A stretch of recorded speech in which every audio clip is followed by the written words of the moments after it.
so-called flying saucers. There's a whole fleet of them. Look on the ASA. It's rotating.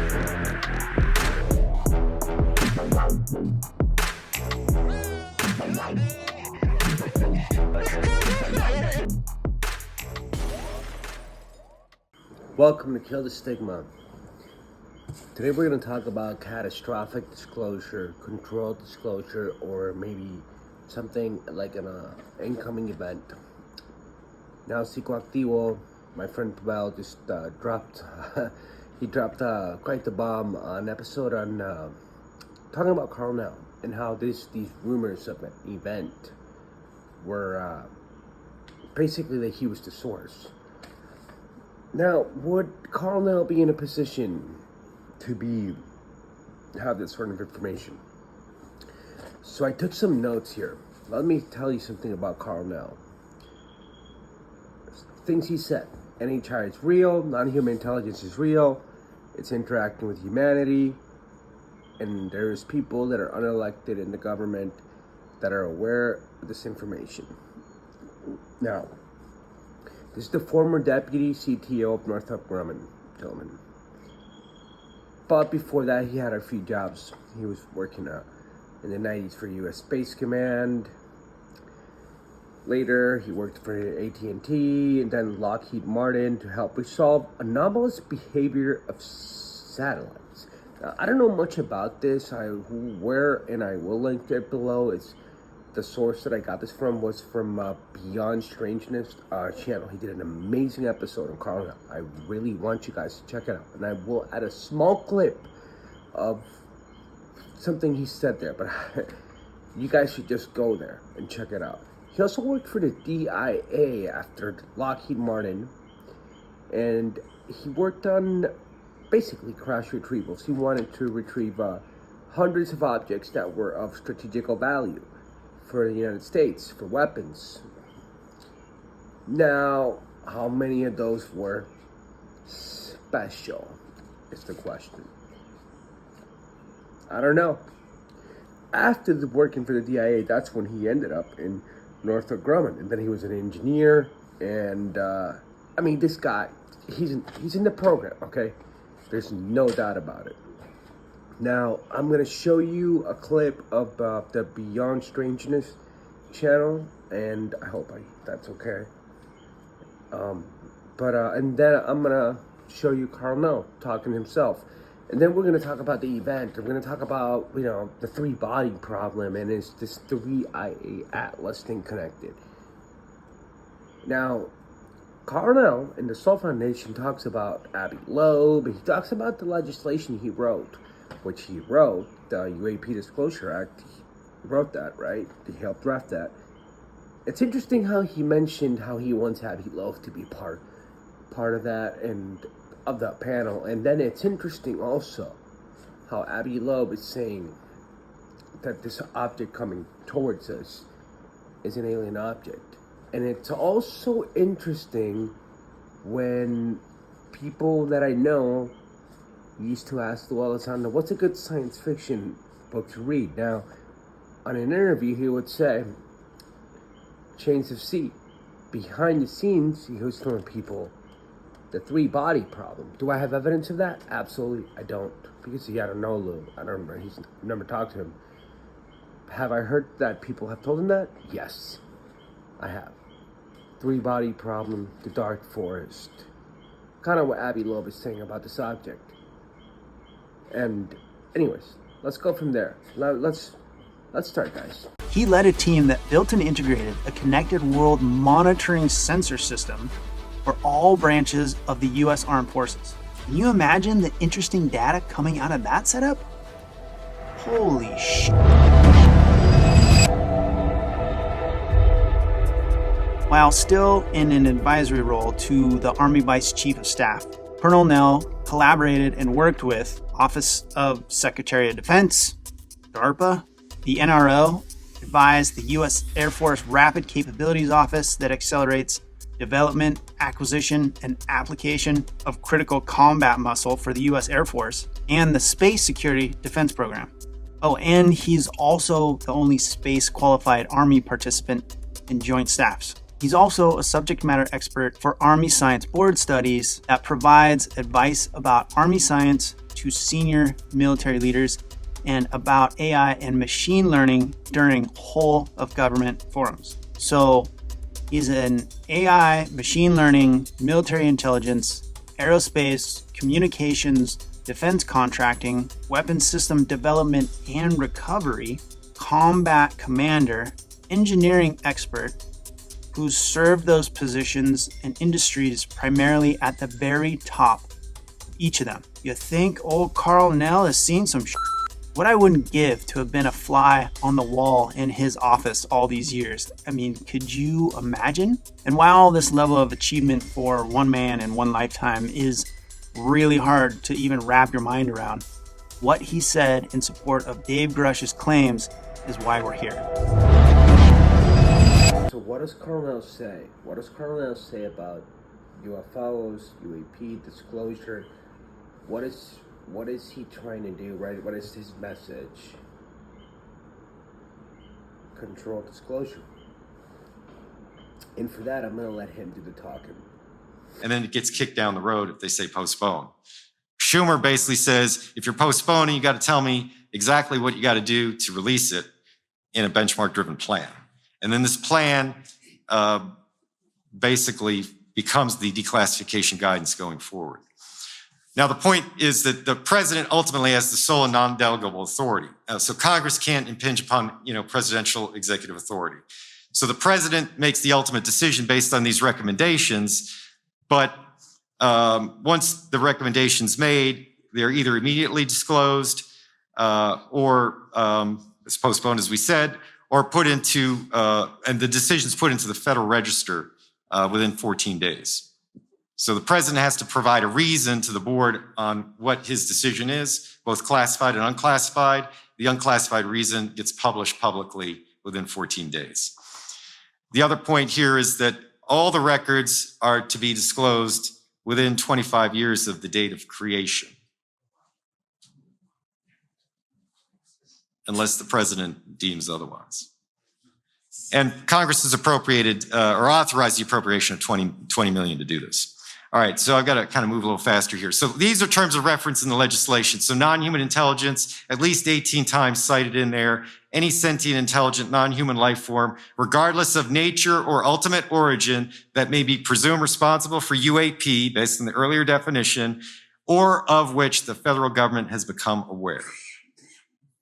Legacy program, all federal, state, local government, commercial industry, academic, private sector endeavors to collect, exploit, reverse engineer, TOO, or biological evidence of NHI.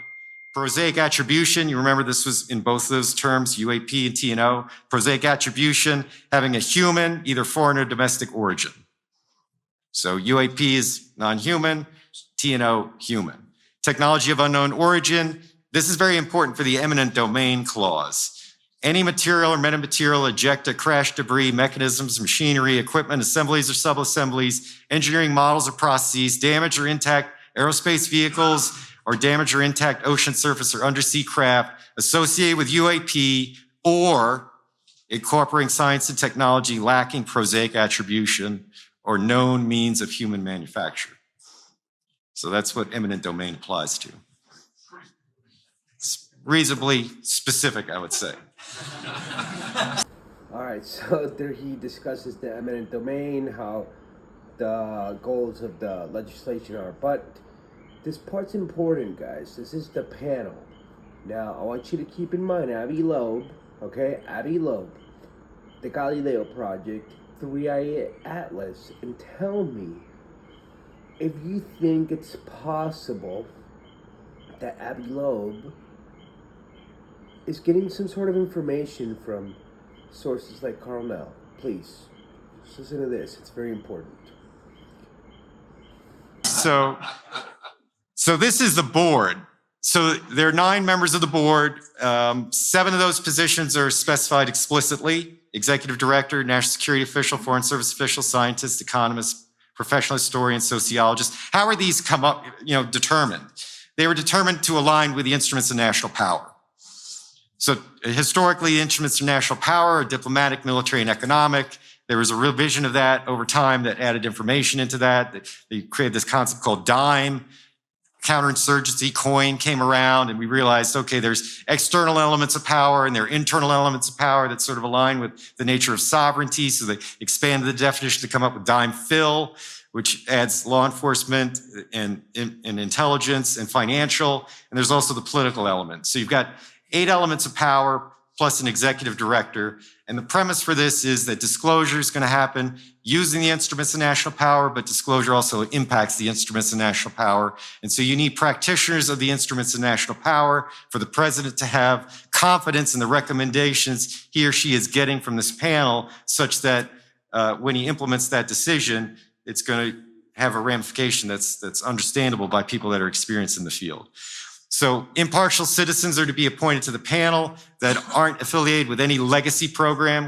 We defined what legacy program was earlier. That's a major exclusion. They are going to be of high national reputation. So unlike the JFK, we're talking about cabinet level deputies. We're talking about Nobel laureates. We're talking about people of the caliber of a Avi Loeb or a Gary Nolan, maybe. So, and that's unsolicited. But frankly, we're talking about that caliber of person. Huh. Avi Loeb, Gary Nolan, Karl Nell's like this legacy program whistleblower, basically. And talks about an incoming event. Avi Loeb is talking about 3IA Atlas being an alien probe, the Dark Forest. Is it me? Just please, guys, help me.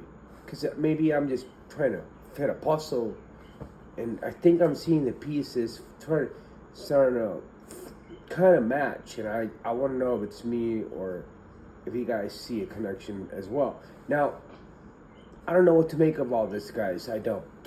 I'm just trying to build a puzzle.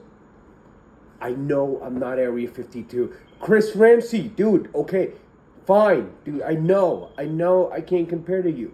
But I love you, bro. Chris, if you ever see this... Okay, let me just stop with the bromance. I apologize. Let's continue. And these people are going to be granted security clearances appropriate for the task through expedited means. So it's very important. All right, precedence of work, I'm not going to dwell on this too long. This is different than the JFK, but basically we're saying anything that's not already public is a high priority, the number one priority. Anything that most unambiguously relates to the topic, right? Most unambiguously non-human. Anything subject to litigation, anything of the earliest providence. So that's the precedence of work. Stuff we don't know already and stuff that's non-human. Eminent domain. So maybe we'll have some discussion after this. I want to kind of keep going through here, but there are legal pros and cons. Obviously, if you got an aversion to eminent domain, you probably had an aversion to this part of the statute. But the point here is the government wants to restore oversight and control of the material so it can make better progress scientifically on this.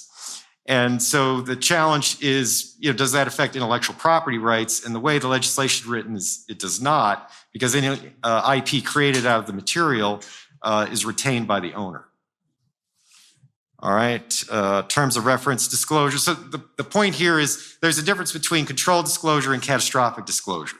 Controlled disclosure is using the campaign plan. Catastrophic disclosure, I think, was what was alluded to in the prior discussion, where all the information is just dumped out there by an adversary or non-human intelligence to create societal disruption.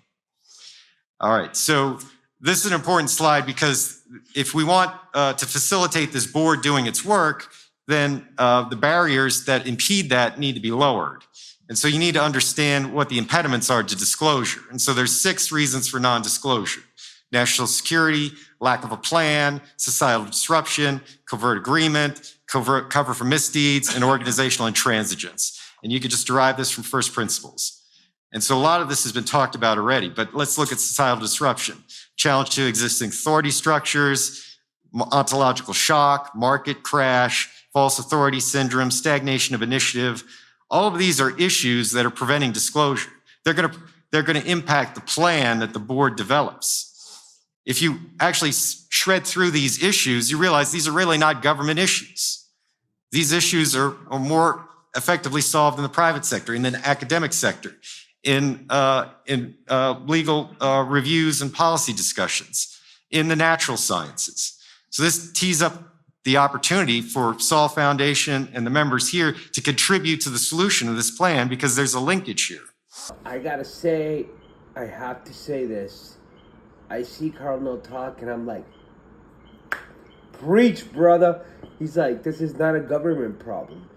This is, people have the right to figure this out. And I'm like, amen, dude. Amen. Let's go, Karl Nell. But let's talk about the impeachments for disclosure. The one that really took me for surprise is number 4. Covert agreements. He says NHI and I can't remember, but it says disclosure will precipitate negative repercussions, and it talks about an NHI quid pro quo, whatever the heck that means.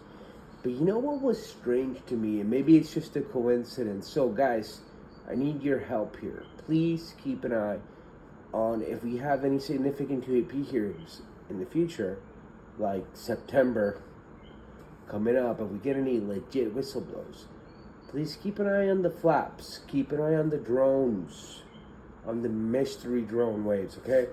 Because what happened last time was that we had a hearing and we had allegedly parent SAP program leaked called Immaculate Constellation. And we know this program was very important because in June, when David Grush came out, the Air Force or whoever's in charge was doing a search of this in Google, which then got deleted.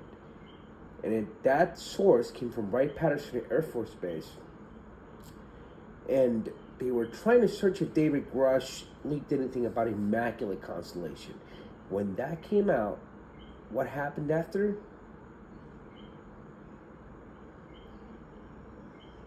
Literally less than a week after the hearing, something strange started happening around the world.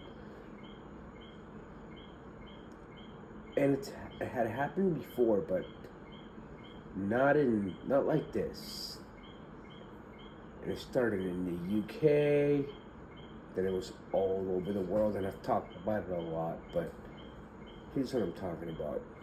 Mysterious drones over New Jersey? The nationwide sightings of mysterious drones. Weeks of mysterious drone sightings. You're telling me we don't know what the hell these drones are in New Jersey are? That's right. They're saying no threat, but how the hell do they know? They don't know anything. They don't know what it is. They don't know where it come from. Tip of the iceberg would be a gross understatement for that headline. More like tip of a sunken continent. No, that ain't no plane, yo. What the fuck is that, bro? People in New York and New Jersey see drones the size of an SUV over their house every night and think that that doesn't make any sense. Certainly I understand why people would be looking at this and being concerned about it. We're concerned about it too. The U.S. Air Force says they're drones. Don't you fucking believe it? The U.S. Air Force lies. There was a drone just hanging out. I put my drone up in the air and went towards it. Not 3 minutes into the flight, drone started going down, dead. These are fully charged batteries. What's going on here isn't new, and these aren't all drones. You see it? You see how it goes? And they're not just over New Jersey. They're all over the world. There were several mystery drone flights over our nuclear testing range. Just take a look at all of the military sites all over the world that these drones have visited. This is the continuation of a story that's been unraveling since the dawn of the atomic age.